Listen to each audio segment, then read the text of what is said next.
ერთდროს სოფლიო ერხეოდა მისი ხმით. ოსმალეთის იმპერია, ძლავრი, შეუბრალებელი და წლების განმავლობაში დაუმარცხებელი. სამი კონტინენტი, ევროპა, აზია, აფრიკა, მის ქვეშ ებრძოლებად იქცნენ. კონსტანტინოპოლი დაეცა, ბიზანტიონი დაივიწყა კაცობრიობამ და დაიწყო ახალი ეპოქა, ოსმალური. მის არმიას გზა არ ებნეოდა, მის ხმალს რწმენა უჭერდა მხარს, ბოსფორიდან კაირომდე, ბალკანეთიდან მექამდე. სულთნის ჭრდილი ყველგან იყო, მაგრამ არც ერთი იმპერია არ არის მარადიული. მე-19 საუკუნეში ოსმალეთი ნელ-ნელა სუსტდებოდა, შიგნიდან კორუფციით, დაქუცმაცებული მართვით, ეთნიკური აჯანყებებით, გარედან ევროპული იმპერიების ზეწოლით, ინდუსტრიული რევოლუციით და ახალ ტექნოლოგიებთან ჩამორჩენით. იმპერია, რომელიც ოდესღაც აღმავლობის სიმბოლო იყო, მე-20 საუკუნის დასაწყისში მოიხსენებოდა როგორც ევროპის ავადმყოფი. და როცა მსოფლიო ომი დაიწყო, ოსმალეთმა არჩევანი გააკეთა დამარცხებულის მხარეს. 1918 წელს ომის დასრულებისას ოსმალეთის იმპერია არ არსებობდა იმ სახით, როგორც ისტორია მას იცნობდა. დამარცხება არ იყო მხოლოდ სამხედრო, ის იყო მორალური, პოლიტიკური და გეოგრაფიული. სხეული ჯერ კიდევ ცოცხალი იყო, მაგრამ სული უკვე განწირული. იმპერიის ნანგრევებზე რაღაც ახალი უნდა დაბადებულიყო, მაგრამ ჯერ უნდა დაშლილიყო ძველი. დამარცხების შემდეგ დარჩა მხოლოდ ქაოსი. ოსმალეთის იმპერია ფორმალურად ჯერ კიდევ არსებობდა, მაგრამ მის სირბლივ ყველაფერი ინგრეოდა. სევრის ხელშეკრულება ეს იყო შეთანხმება, რომელსაც ხელი მოეწერა 1920 წელს. ეს რეალურად საბოლოო დარტყმა იყო იმპერიის ტანჯულ სხეულზე. ოსმალეთისთვის ეს არ იყო მშვიდობა. უფრო სწორედ ეს იყო გაძარცვა.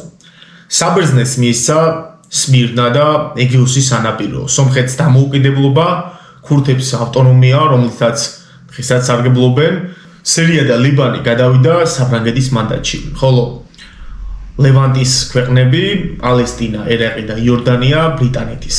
თურქი ხალხისთვის ეს იყო დამცირება. ქვეყნის ტერიტორიის დიდი ნაწილი გადავიდა უცხო ძალების ქვეშ, ხოლო დედაქალაქი სტამბოლი აგრეთვე ბრიტანელი და ფრანგი ჯარისკაცებით გაივსო. ამ პერიოდში ხალხი შიმშილობდა, ჯარი დაშლილი იყო და იმპერიის სული ფაქტობრივად მკვდარი. და სწორედ ამ დროს, ამ სინძარის ფონზე გამოჩნდა ადამიანი, რომელმაც თქვა არა.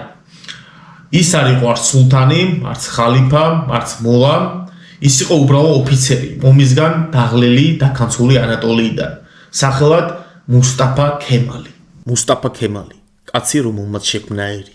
იგი დაიბადა 1891 წელს, სალონიკში, იმპერიის ერთ-ერთ ყველაზე მრავალფეროვან ქალაქში, რომელიც დღეს საბერძნეთის ნაწილია. ბავშვობაში იმ დროისთვის უჩვეულო სკოლის მოსწავლე იყო, სამხედრო სკოლის. ამ სამხედრო სკოლაში მას შეერქვა სახელი ქემალი, რაც სრულყოფილს ნიშნავს. სწორედ იქ დაიწყო ქემალის წინააღმდეგობის სული. უყვარდა წესრიგი, მაგრამ ბრმად მორჩილება არა. ის იზრდებოდა იმპერიაში, რომელიც ნელ-ნელა იშლებოდა. იგი გახდა ახალგაზრდა ოფიცერი ოსმალეთის არმიაში, მაგრამ მის თვალში ოსმალეთი უკვე სიკვდილისკენ მიდიოდა. ძველი, გამოფიტული იმპერია, რომელიც მხოლოდ გარედან ებღაუჭებოდა დიდების ხსოვნას. სევრის ხელშეკრულება, რომელსაც დღესაც სიზღით და ჩურჩული წარმოსთხოვენ თურქულ პოლიტიკაში, არის დოკუმენტი, რომელიც ოსმალეთის იმპერიას მიწევს ართმევდა და ამავდროულად ღირსებას აკარგვინებდა. 1920 წელს პარიზთან ახლოს პატარა ქალაქ სევრში პირველ მსოფლიო ომში გამარჯვებული მოკავშირეები შეიკრიბნენ. ამ პერიოდში სტამბოლში ჯერ კიდევ სულთანი იყო, მაგრამ რეალურად მისი ძალაუფლება აღარ არსებობდა და სწორედ მისი სახელით აწერდნენ ხელს იმ დოკუმენტს, რომელიც ოსმალეთს ფაქტობრივად ლიკვიდაციას განადგურებას უქნდა. სევრის პირობები ძალიან მძიმე და მტკივნეულიც იყო ოსმალეთისთვის. ოსმალეთი კარგავს იმპერიის ტერიტორიის დიდ ნაწილს. ქურთებისთვის და სომხებისთვის იგეგმება დამოუკიდებელი ტერიტორიების შექმნა. საბერძნეთი იღებს ეგეოსის სანაპიროს და იზმირს. ეკა და მედინა უკვე შერიფ ჰუსეინის ხელშია. სირია ფრანგებს გადაეცა, ხოლო პალესტინა და ერაყი ბრიტანელებს. დარდანელის სრუტე საერთაშორისო კონტროლის ქვეშ გადავიდა. თურქეთს აღარ ჰყავდა სრულფასოვანი არმია. ეს აღარ იყო ხელშეკრულება, ეს იყო დემონტაჟი, რის შემდეგაც ოსმალეთის მზე უკვე ჩასული იყო. ხალხი გაბრაზდა, ჯარი დაიშალა, ეკონომიკა განადგურდა და მთავარი იყო ხალხის გრძნობა. ისინი ფიქრობდნენ, რომ ქვეყნის ბედი გადაწყდა უცხო მაგიდაზე, უცხო ენაზე, უცხო ხელმოწერებით. მაგრამ იყო ერთი კაცი, რომელმაც უარი თქვა მარცხზე. მუსტაფა ქემალმა სევრი კანონიერად არ აღიარა. მან თქვა, ეს ხელშეკრულება არ გამოხატავს თურქი ერის ნებას და ამიტომ ის არ არის ჩვენი რეალობა. ამ უარყოფით დაიწყო ბრძოლა, არა ოსმალეთის გადასარჩენად, არამედ ახალი თურქეთის შესაქმნელად. თურქეთის, რომელსაც საკუთარ თავს დაუბრუნებდნენ, ან საერთოდ წაშლიდნენ რუკიდან. დაგიჟებულ ოსმალეთში ყველაფერი ინგრეოდა. სულთნის მმართველობა მხოლოდ ფორმალური იყო. სიმამდვილეში მისი სიტყვა არაფერს ნიშნობდა. სტამბოლი დედაქალაქი უკვე ოკუპირებული იყო უცხოური ჯარისკაცებით, უცხოელი ოფიცრებით და უცხოური კანონებით. მეჰმედ მე-6 ოსმალეთის იმპერიის ბოლო სულთანი ხელმოწერებით ცდილობდა ძალაუფლების შენარჩუნებას. თუმცა რაც უფრო მეტად თავს უქნებდა გამარჯვებულ დასავლეთს, მით უფრო კარგავდა მდობა საკუთარ ერში. ის დუმდა, მაგრამ ხალხი მხოლოდ ახლა იწყებდა წინააღმდეგობის დაწყებას. ამ პერიოდში კი ქვეყანა ორ ნაწილად გაიყო. ერთ მხარეს იყო ფორმალური მმართველი ოსმალეთი, იმპერია, რომელიც რეალურად საკუთარ ჩრდილში ცხოვრობდა, მეორე მხარეს კი იყო ახალი ძალა. ჯერ უმცირესი, მაგრამ მტკიცე, რომელიც სწორედ ანატოლიის შუაგულში, ანკარაში დაიბადა, დღევანდელ თურქეთის დედაქალაქში. ამ ძალას სათავეში ედგა ერთი ადამიანი, მუსტაფა ქემალი. იგი ომისგან დაღლილი ჯარისკაცი იყო, რომელმაც პირველ მსოფლიო ომში, უფრო სწორედ გალიპოლის ბრძოლაში დამტკიცა თავისი ნიჭიერება და სტრატეგიული გენი. მას არ სჯეროდა იმპერიის გადარჩენის, მას სწამდა ერის ახალი გაერთიანება. სწორედ ამიტომ მან უარი თქვა სტამბოლის ბრძანებაზე, რომ შეესრულებინა მათი დირექტივები და 1920 წელს ანკარაში დააფუძნა დიდი ეროვნული მეჯლისი.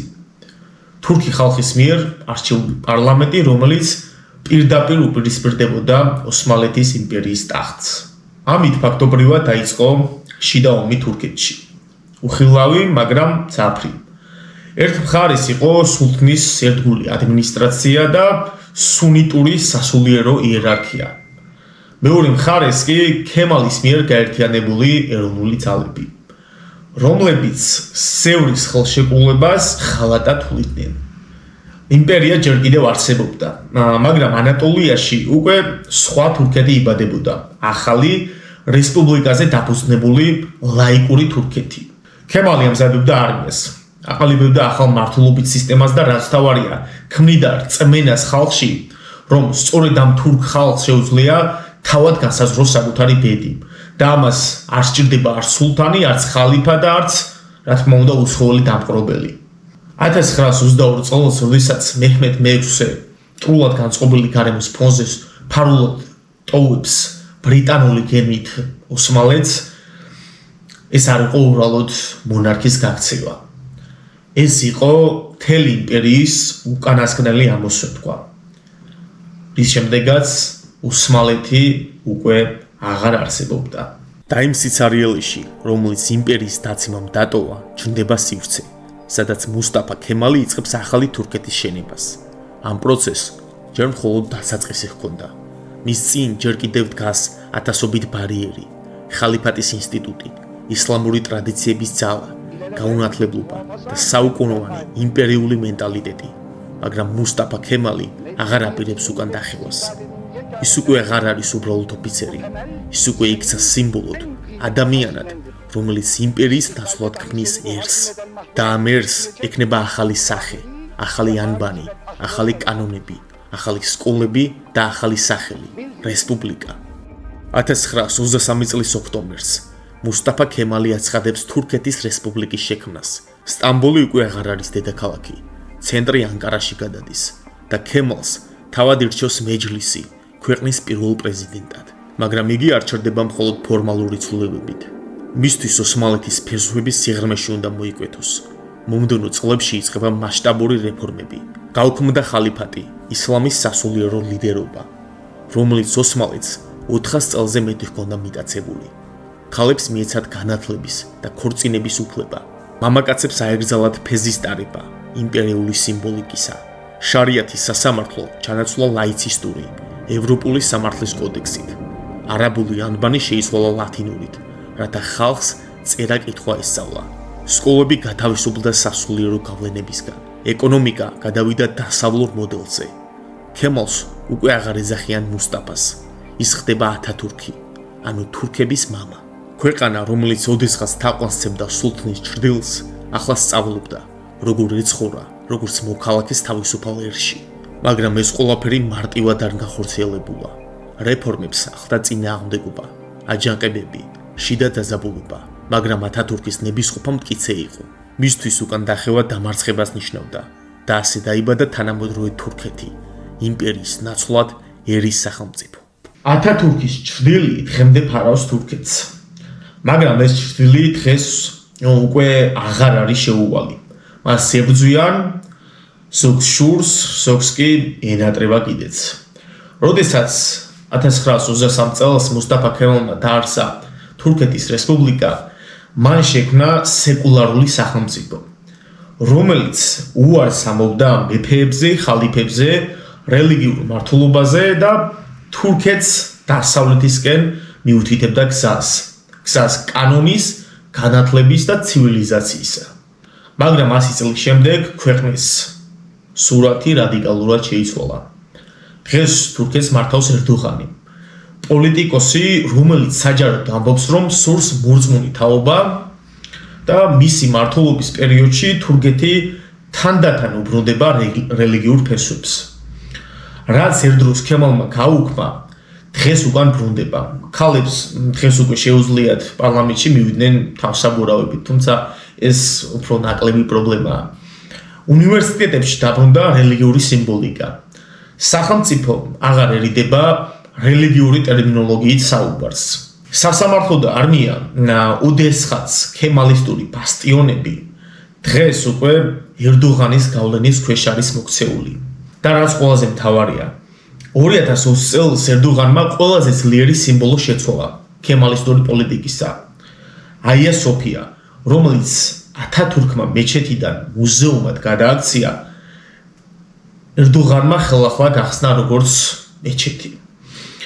ეს იყო მკაფიო გზავნილი, თურქეთი ტოვებს ათათურქის გზას და უბრუნდება რელიგიურ წარსულს. მაგრამ ყველაფრის მიუხედავად, ქემალიზმი მაინც არ გამქრალა. ის ჯერ კიდევ ცოცხალია, განსაკუთრებით ელიტარულ წრეებში. ათათურქის სიტყვები კვლავ ისწავლება სკოლებში. მისი პორტრეტები კიდია ოფისებში, ბაღებში, მაღაზიებში და სხვადასხვა დაწესებულებებში, მაგრამ რეალურ პოლიტიკაში მისი იდეალები და იდეები დღე უკან იხევს. სწორედ ამიტომ დღეს თურქეთი ისევ ბრძოლაშია. ორმაგი იდენტობის ქვეშ. ერთ მხარეს ქემალისტური რესპუბლიკა, მეორე მხარეს ისლამზე დაფუძნებული ტრადიციული იმპერიალური მოგონება. და რომელ გზაზე წავა თურქეთი, ეს ჯერ კიდევ გაურკვეველია. ამით ეს ჩანაწერი დასრულდა, მადლობთ მოსმენისთვის და მოიწერეთ არხი.